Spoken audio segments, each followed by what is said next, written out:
3 rescates y 280.000 millones de euros después, Grecia cambió de color político. En este caso es el triunfo del conservadurismo sobre Alexis Tsipras, sobre Syriza, la experiencia o el mandato de izquierda que tuvo Grecia y que evidentemente fracasó, al menos en las urnas. Esto es lo que ha quedado demostrado.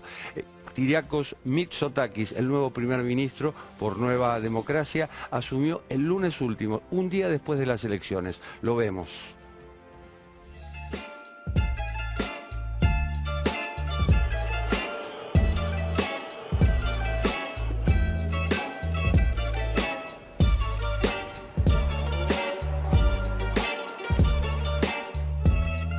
C'est un moment exceptionnel. 4 años después del tercer acuerdo de rescate financiero con Europa, Grecia le dio la espalda a Alexis Tsipras en los comicios legislativos, consagrando al líder conservador, Kyriakos Mitsotakis, del partido Nueva Democracia. El flamante primer ministro, un economista licenciado en Harvard y en Stanford, se impuso en las legislativas por el 39,8% de los votos, superando al líder de Syriza, que obtuvo el 31,5%.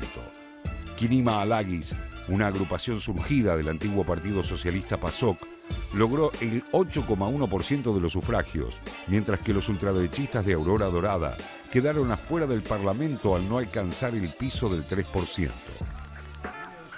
Mitsotakis, heredero de una de las familias políticas más poderosas del país, asumió como primer ministro apenas un día después de los comicios, poniendo así punto final a la gestión de Alexis Tsipras, signada por la crisis financiera desatada en Grecia entre 2009 y 2010, y el duro rescate impuesto por la Unión Europea en 2015, además de la peor crisis migratoria vivida en Europa desde la Segunda Guerra Mundial, con la isla del Mar Egeo como principal escenario. Ο ελληνικός λαός μας έδωσε χθες μια ισχυρή εντολή να αλλάξουμε την Ελλάδα. Την εντολή αυτή θα την τιμήσουμε στο ακέραιο. Από σήμερα ξεκινάει σκληρή δουλειά. Έχω απόλυτη εμπιστοσύνη στις δυνατότητές μας να σταθούμε στο ύψος των περιστάσεων. Los griegos ya habían castigado a Tsipras en las elecciones europeas de mayo, en las que la derecha le ganó a Syriza por casi 10 puntos. El ahora ex primer ministro se vio obligado así a adelantar las legislativas nacionales previstas para octubre. Syriza, el primer partido de izquierda en llegar al poder en forma democrática en Europa, se hizo cargo del gobierno en momentos en que la crisis financiera de Atenas hacía trastabillar a toda la eurozona. Luego de 6 meses de negociaciones y obligado a aplicar un corralito, Tsipras convocó a un referendo sobre los términos del rescate ofrecido por la Troika, conformada por la Comisión Europea, el Banco Central Europeo y el FMI. Aunque los griegos lo rechazaron, Tsipras finalmente aceptó el acuerdo, según sus palabras, para evitar un suicidio colectivo, decisión que antes había provocado la dimisión del ministro de Finanzas Yanis Varoufakis. En 4 años, Tsipras redujo el déficit público del 5,6% a un superávit del 1,1%, aunque el desempleo se mantiene en el 18% y la pobreza afecta a más de la mitad de la población. Aplaudido por Europa por haber logrado todas las revisiones del rescate, la baja en las pensiones y el aumento de los impuestos a la clase media, entre otras medidas de ajuste, redundaron en el triunfo electoral de la derecha, a pesar de haber aplicado políticas para aliviar a la población más desprotegida y reformas sociales como la aprobación del matrimonio homosexual o la nacionalización de los hijos de inmigrantes nacidos en Grecia. Πολεμήσαμε και καταφέραμε πολλά, πάντα με το κεφάλι ψηλά, και σήμερα πάλι με το κεφάλι ψηλά αποδεχόμαστε τη λαϊκή ετυμηγορία. Με το κεφάλι ψηλά γιατί ξέρουμε ότι η Ελλάδα που παραδίδουμε στη νέα κυβέρνηση δεν έχει καμία σχέση με την Ελλάδα που παραλάβαμε.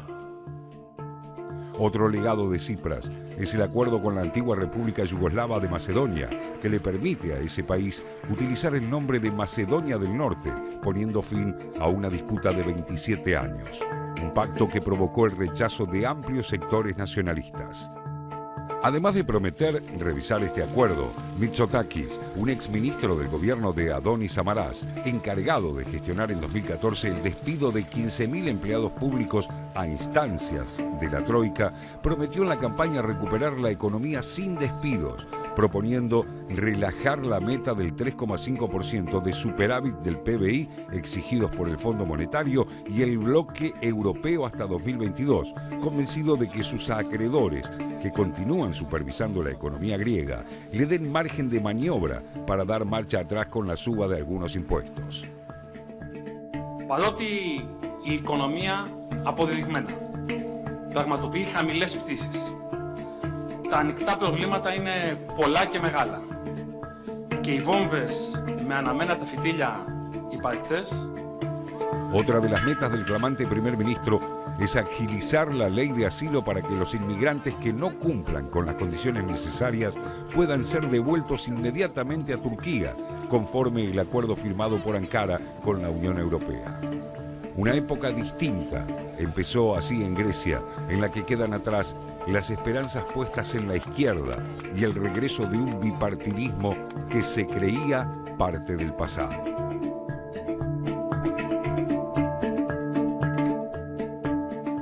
La tragedia griega se puede resumir en dos actos: menos bebés y más emigrantes. Eso es lo que ha ocurrido en la última década y eso es lo que ha llevado en cierto modo a la decepción y a la frustración de parte de la ciudadanía.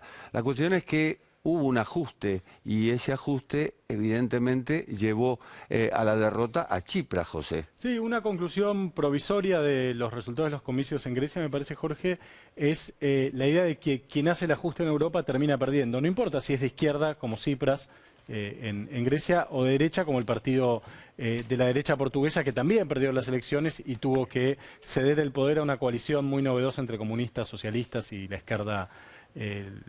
izquierda portuguesa. Los países que sufrieron en mayor medida la crisis del 2008 y sobre todo su segundo coletazo en Europa en 2010-2011, Grecia, Portugal, Irlanda, en menor medida España, pero también, parecieran crear esta sensación, ¿no? El partido que se encarga de hacer el ajuste, no importa si es de izquierda o de derecha, termina perdiendo las elecciones. Me parece que eso es lo que pasó el domingo pasado, cuando Tsipras, que había ganado con la idea de rediscutir con la Troika las condiciones del ajuste y la austeridad sobre Grecia, terminó haciendo el ajuste y finalmente, unos años después, perdió las elecciones. Y finalmente la Troika mandó a los hombres de negro, como se les llaman, le controló las cuentas y esto, desde el punto de vista económico, parece que resultó en la macroeconomía, pero no decantó en la sociedad. Exactamente, porque en definitiva, si uno mira los objetivos del ajuste y los resultados, los objetivos se lograron, el ajuste se hizo. Es decir, bajó el gasto público, hubo privatizaciones, hubo reducciones de distinto tipo. El tema que me parece, a propósito de lo que decía José, me parece que es un tema que va a merecer algún estudio más profundo, es que el ajuste lo aplicó Europa sobre Europa. Los grandes acreedores en este caso, eran los bancos alemanes y franceses. Es decir, cuando hablamos de la Troika estamos hablando de la Unión Europea, el Banco Central Europeo y el FMI. El FMI con mucho te trae el folleto con su programa, pero los que lo aplicaron son los propios europeos, a un país miembro de la Unión Europea que, recordemos, hizo un referéndum Tsipras al principio de su mandato, en el primer semestre. El referéndum rechazó ese plan de ajuste y Tsipras igualmente avanzó en ese momento con un discurso diciendo que no podía avanzar hacia un suicidio colectivo y aplicó igualmente el ajuste. Pagó un costo muy alto, ahora lo estamos viendo políticamente, pero más alto es el costo que pagó la sociedad griega, que se quedó con un 18% de desempleo, una situación crítica en muchos sentidos, más allá de la cuestión social que bien planteabas, el tema de la emigración y los menores nacimientos, y una lección que me parece que en varios aspectos va a haber que estudiar este tema, y yo pongo el acento simplemente en esto, como detalle particular. Fueron los europeos los que le aplicaron el ajuste a uno de sus países miembros.